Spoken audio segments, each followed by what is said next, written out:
năng thắng số, vì sao người hiền vẫn khổ? Vì sao có những người sống rất hiền, không hại ai, không tranh giành với ai, mà cả đời vẫn nghèo, vẫn chật vật, vẫn khổ?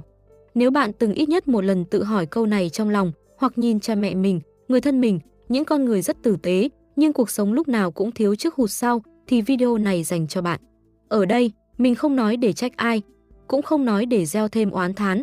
Mình chỉ muốn soi lại cho thật rõ, để những người hiền không phải tiếp tục khổ một cách âm thầm nữa. Có một niềm tin rất phổ biến trong xã hội, cứ sống hiền lành rồi trời sẽ thương. Niềm tin này không sai, nhưng nó chưa đủ. Vì rất nhiều người đã sống hiền cả đời, nhưng đến lúc bệnh tật, đến lúc biến cố, đến lúc cần tiền, cần chỗ dựa thì vẫn lạc lõng, vẫn bế tắc. Lúc đó, trong lòng họ bắt đầu sinh ra một câu hỏi rất đau, mình đã làm sai điều gì? Hay sống hiền là không đúng? Không, hiền là không sai. Nhưng có một sự thật ít ai nói thẳng, nhiều người hiền lành nhưng lại thiếu năng lực sống. Mình muốn nói rõ chỗ này để tránh hiểu lầm. Hiền lành khác yếu đuối, nhưng trong thực tế, rất nhiều người hiền lại sống như người yếu. Họ ngại từ chối, ngại đòi quyền lợi chính đáng, ngại nói về tiền, ngại va chạm, ngại làm người khác khó chịu. Họ sợ, mình nói ra vậy có ác không? Mình đòi hỏi vậy có tham không? Mình mạnh mẽ vậy có mất phước không? Và rồi, họ chọn im lặng, chọn chịu thiệt, chọn nhường hết. Ban đầu thì thấy nhẹ, nhưng càng về sau, đời sống bắt đầu nặng. Có một điều rất quan trọng mà ít ai dạy chúng ta, sống hiền không đồng nghĩa với việc để đời dẫm lên mình. Một người có đức thật sự là người có ranh giới rõ ràng. Họ biết lúc nào nên cho, và lúc nào nên giữ, biết lúc nào nên nhường, và lúc nào cần đứng thẳng. Còn nếu hiền mà không có ranh giới, thì rất dễ bị cuộc đời rút cạn, không phải vì bạn xấu, mà vì bạn chưa đủ năng. Và ở đây, mình muốn đưa bạn đến một câu nói rất quen, đức năng thắng số. Hầu hết chúng ta chỉ nghe câu này như một câu an ủi, nghe cho ấm lòng, nhưng rất ít người thật sự hiểu sâu. Chúng ta thường hiểu sai rằng có đức là đủ, cứ hiền là sẽ thắng số. Nhưng nếu chỉ có đức thôi mà không có năng, thì trong rất nhiều tình huống đời sống, bạn vẫn thua số. Vậy năng là gì? Năng không phải chỉ là giỏi hơn người khác, năng cũng không phải là mưu mô, thủ đoạn. Năng ở đây là năng lực kiếm tiền chân chính, năng lực tự nuôi sống bản thân, năng lực bảo vệ mình trước biến cố, năng lực đứng vững khi đời không êm. Một người có đức nhưng không có năng, thì khi cuộc sống yên ổn, vẫn sống được. Nhưng khi biến cố đến, khi bệnh tật đến, khi gia đình gặp chuyện, khi cần tiền gấp, thì lúc đó, đức không thể tự mình xoay chuyển hết mọi thứ. Không phải vì đức không quý, mà vì đức cần năng lực để phát huy. Ở phần tiếp theo, mình sẽ cùng bạn giải nghĩa thật rõ từng chữ trong câu đức, năng, thắng, số, và vì sao rất nhiều người có đức nhưng vẫn chưa thể thắng được số phận của mình. Phần 2 mình sẽ nói về hiểu đúng đức là gì, vì sao phước đức có nhưng vẫn không dùng được, và một ví dụ rất đời, rất thật về tiền, bệnh, biến cố. Người anh em nghe tới đây nếu thấy những điều này đang chạm vào mình, thì cứ tiếp tục đi cùng mình sang phần 2 nhé. Phần 2, giải mã đức năng thắng số, và đưa ra ví dụ đời thực. Ở phần trước, mình và bạn đã chạm tới một điểm rất quan trọng, có đức thôi, chưa đủ để thắng số. Giờ mình muốn cùng bạn soi từng chữ một, để hiểu câu đức năng thắng số không phải là một câu nói cho vui, mà là một nguyên lý sống rất thật. Một, đức, nhưng đức là gì? Rất nhiều người hiểu đức chỉ đơn giản là không làm điều xấu, không hại ai, sống hiền, sống tử tế. Điều đó đúng, nhưng mới chỉ là đức căn bản. Đức thật sự còn bao gồm đức với chính mình, đức trong cách mình tự đối xử với đời sống, đức trong việc không để bản thân rơi vào khổ quá lâu. Một người luôn chịu thiệt, luôn ép mình, luôn nhịn đến kiệt sức, luôn sống trong thiếu thốn mà không dám thay đổi, chưa chắc là người có đức trọn vẹn. Vì nếu bạn để bản thân mình kiệt quệ, bạn sẽ không còn đủ lực để giúp ai lâu dài. Đức thật sự luôn đi kèm với sự tỉnh táo. 2. Năng, phần mà rất nhiều người thiếu. Năng là chữ bị hiểu sai nhiều nhất. Nghe tới năng, nhiều người sợ, sợ tham, sợ dính tiền, sợ dính đời, sợ mất chất tu. Nhưng bạn ơi, thiếu năng mới là gốc của rất nhiều khổ đau. Năng ở đây không phải là mưu mẹo. Năng là năng lực lao động, năng lực tạo giá trị, năng lực đứng vững, năng lực xử lý khi đời không như ý. Một người có đức nhưng không có năng, khi gặp chuyện sẽ rất dễ hoảng, bị động, phụ thuộc, mất phương hướng. Và khi đó, khổ không chỉ đến với họ, mà còn lan sang cả người thân. 3. Ví dụ rất thật, rất đời. Mình kể bạn nghe một ví dụ quen thuộc. Có một người, sống rất hiền.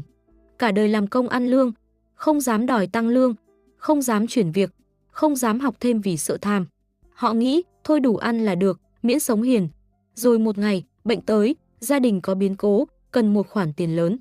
Lúc đó, đức của họ vẫn còn nguyên, nhưng năng lực xoay sở thì không có, và họ bắt đầu khổ, khổ vì bất lực, khổ vì thấy mình là gánh nặng, khổ vì oán đời mà không dám nói ra, không phải vì họ thiếu phước, mà vì phước không có chỗ để vận hành. 4. Thắng, không phải thắng người, mà thắng cảnh. Ở đây có một hiểu lầm nữa. Thắng số không phải là giàu hơn người khác, hơn thua với ai. Thắng ở đây là thắng hoàn cảnh, thắng vòng lặp khổ, thắng cái số phải chịu hoài một kiểu đau. Một người có đức cộng có năng thì khi gặp nghịch cảnh, họ vẫn đau, nhưng không gãy. Họ vẫn mệt, nhưng không chìm. Họ xoay được, họ đỡ được, họ đi tiếp được. Đó mới là thắng. 5. Số, không phải để oán, mà để hiểu. Số, không phải là thứ để trách trời. Số là hoàn cảnh sinh ra. Nghiệp cũ, những điều mình không chọn được lúc đầu. Nhưng số không phải là án chung thân. Số chỉ là điểm xuất phát. Còn đi được bao xa, sống được nhẹ hay nặng, là do đức và năng cùng vận hành. Ở phần cuối, mình sẽ cùng bạn đi vào điều quan trọng nhất, làm sao để một người hiền vừa giữ được đức mà vẫn tăng được năng. Làm sao để không biến mình thành người khô khan, nhưng cũng không để đời rút cạn. Và vì sao, khi hiểu đúng đức năng thắng số, tiền bạc, bình an và sự vững vàng bắt đầu tự nhiên mà đến. Phần 3 là phần rất quan trọng. Nếu bạn đã đi tới đây, mình tin là bạn đã sẵn sàng để thắng theo cách rất khác. Phần 3, làm sao để người hiền vừa có đức, vừa có năng và thật sự thắng số. Vậy câu hỏi cuối cùng là, người hiền phải làm gì để không tiếp tục khổ? Làm sao để giữ được đức mà vẫn sống vững giữa đời? Câu trả lời nằm ở chỗ này, đức không cần bớt đi, nhưng năng thì nhất định phải tăng lên. 1. Người hiền thường sai ở đâu? Người hiền thường sai ở một chỗ rất quen, họ nghĩ rằng càng buông nhiều thì càng nhẹ, càng ít dính tiền thì càng thanh, càng chịu thiệt thì càng có phước. Nhưng họ quên mất một điều, đời sống vật chất cũng là một phần của bài học linh hồn. Tiền không xấu, năng lực không xấu, khả năng đứng vững không hề làm mất tu. Chỉ có tham, chấp, dính và để cái tôi điều khiển mới làm con người khổ. 2. Tăng năng mà không mất đức, phải làm sao? Tăng năng không có nghĩa là phải trở nên bon chen. Tăng năng là học thêm một kỹ năng để không bị lệ thuộc, biết định giá công sức của mình, dám nói, không khi bị bóc lột, dám chọn môi trường tốt hơn cho mình. Một người hiền, nếu có thêm năng lực, họ sẽ giúp được nhiều người hơn. Ít oán đời hơn, ít tự trách mình hơn, ít biến mình thành nạn nhân hơn. Đó chính là đức đang vận hành ở tầng cao hơn. 3. Đức thật sự không thích bạn khổ quá lâu. Có một điều rất quan trọng mà ít ai nói cho người hiền biết, phước đức không muốn bạn khổ hoài. Nếu bạn cứ sống trong thiếu thốn, cứ nhẫn nhịn đến kiệt sức, cứ cho đi mà không còn gì cho bản thân, thì đến một lúc phước cũng không chảy nổi nữa, vì phước cần dòng dẫn, mà dòng dẫn chính là năng lực. Giống như nước nhiều mà ống nhỏ quá, nước không chảy được.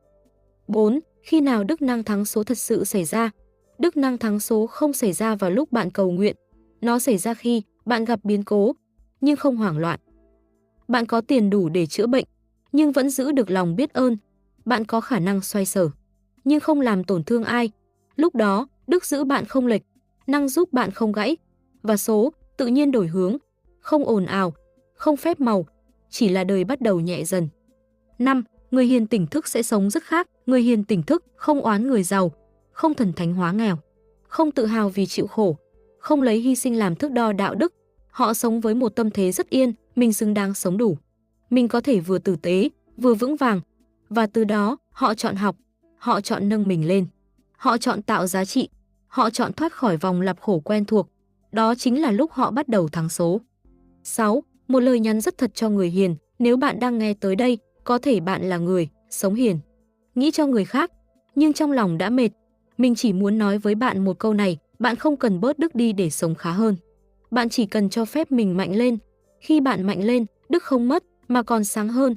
Nếu bạn đã hiểu ra rằng đức là gốc, năng là dòng dẫn, và chỉ khi hai thứ đi cùng nhau thì đời mới thật sự đổi hướng. Hãy comment dưới video, đức năng thắng số, không phải để chứng minh điều gì, mà là để nhắc chính mình từ hôm nay sống tỉnh hơn, vững hơn và nhẹ hơn. Cảm ơn bạn đã đi hết video này cùng mình. Chúc bạn vừa hiền, vừa mạnh, vừa an. Ở trường chữa lành ánh sáng, mình tin rằng sống hiền là gốc, sống vững mới là con đường. Bài chia sẻ này dành cho những người hữu duyên đang muốn sống hiền nhưng không muốn sống yếu. Mình là Lê Văn Thế, giọng nói đủ nhẹ để làm bạn bình yên, đủ sâu để làm bạn thay đổi.